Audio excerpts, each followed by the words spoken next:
Beijing is ready to counter US as both navies hold drills in South China Sea.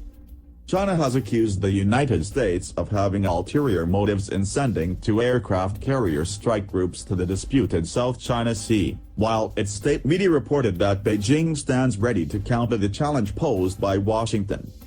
The U.S. has sent two aircraft carriers, USS Ronald Reagan and USS Nimitz, to the disputed waters for military exercises starting on Saturday, overlapping with drills China is holding in the region.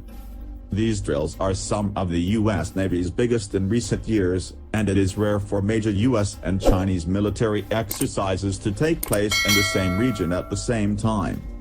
"They have seen us and we have seen them," Rear Admiral James Kirk said from the Nimitz.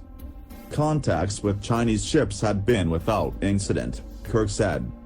"We have the expectation that we will always have interactions that are professional and safe," he said. "We are operating in some pretty congested waters, lots of maritime traffic of all sorts." China has a wide selection of anti-aircraft carrier weapons like the F-21D and the F-26 aircraft carrier killer missiles, the newspaper said, quoting analysts. "The South China Sea is fully within the grasp of the PLA, and U.S. aircraft carrier movement in the region is at the pleasure of the PLA." Wang said China had conducted exercises with ballistic missiles, air-to-ship missiles and anti-ship missiles over the past year in the central region of the South China Sea to prepare for strikes against aircraft carriers from foreign countries.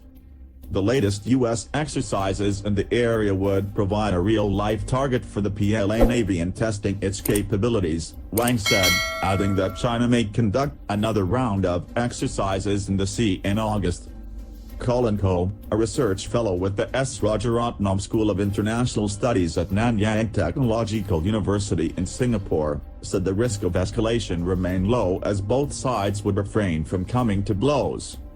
At present, China is still trying to recover economically from the pandemic, and while the recent national security law might have given some hope to Beijing that it could soon have one less domestic thorn in the flesh to worry about, it's by no means all rosy in the foreseeable future, he said.